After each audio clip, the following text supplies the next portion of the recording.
Hello, Mr. Francesco. I am Maria Jose, and I'm going to do an interview with you. Are you ready? Yes, I am ready. Ask away. Okay, could you tell us about your life and how you became interested in architecture? He leans back in his chair, a distant look in his eyes. My life, it's been a long and eventful one. From my birth in Bologna, I showed an aptitude for art and design, which my father recognized and encouraged. As I grew older, I found my calling in architecture, and I knew that it was what I wanted to do with my life. I left home at a young age to pursue a career in architecture in Rome, and the rest, as they say, is history. Oh, interesting. What was your experience as an apprentice in Milan? He furrows his brow, remembering the early days of his career. My time as an apprentice in Milan was a challenging one. I was young and inexperienced, working for a strict and demanding master. I made many mistakes and faced much criticism, but it was a valuable learning experience. It was there that I truly learned the basics of architecture and the importance of attention to detail. Oh, okay. Who were some of your architectural influences?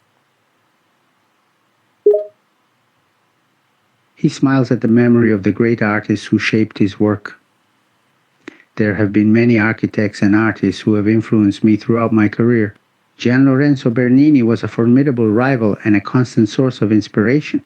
I also took inspiration from the works of the old masters, particularly the Romans and the Greeks, whose use of arches and columns still influence my designs to this day.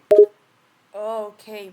Could you explain the vision behind the design of your work, San Carlos alle Quattro Fontaines?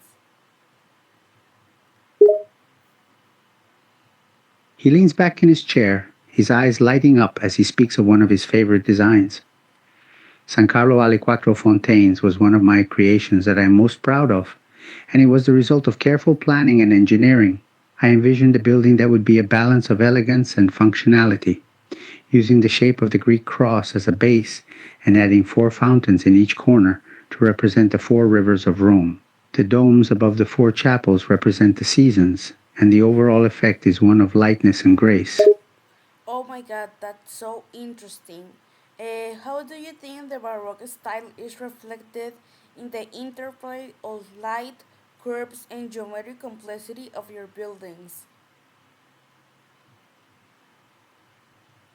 He nods, a proud smile on his face. The Baroque style is all about movement and energy, and the complexity that arises from the interplay of light, curves, and geometric complexity is what makes it so dynamic. By using light in specific ways and creating various shapes and patterns, I've been able to make my buildings come alive, to breathe with a life of their own. It is not just about aesthetics, but also about functionality and the emotional response of the viewer. Interesting. And what was the biggest challenge you faced when designing Santiago La Sapienza?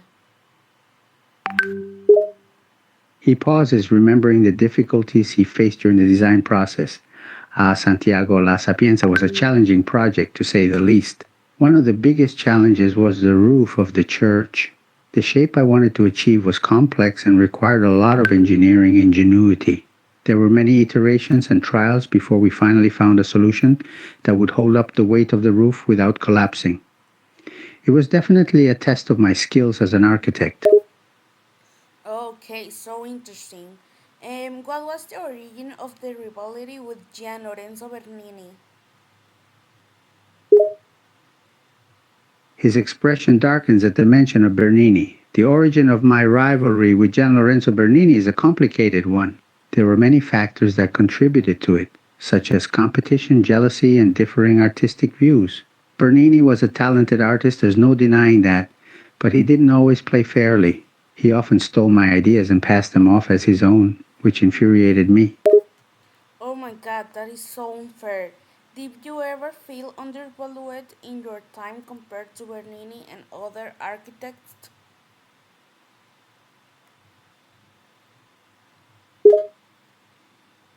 He sighs, a hint of bitterness in his voice. Yes, absolutely. Bernini was the darling of Rome, constantly receiving commissions from the Pope and the rich and powerful. His work was celebrated and acclaimed, while mine was often overlooked and underappreciated. It was incredibly frustrating to see him get all the credit for my ideas, and it only fueled my desire to prove myself. Oh, what were some of the economic or political challenge you faced throughout your career?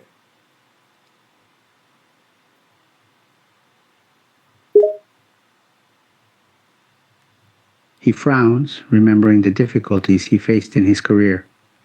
There were many economic and political challenges I faced throughout my career.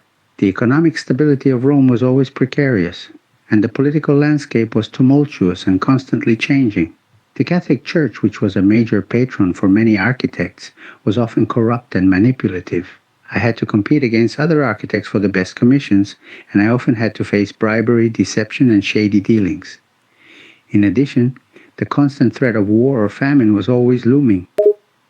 Oh, okay, now the final question. What do you think was your best work in your career as an architect? He pauses, his eyes going distant as he considers the question. Oh, that's a difficult one. I have many works that I am proud of, each one with its own unique features and challenges. But if I had to choose one, I would say that my favorite work is San Carlo alle Quattro Fontanes. It's not just because it's beautiful, but also because it represents a pinnacle of my architectural career. Okay, that's all. Thank you very much. He nods. You're welcome.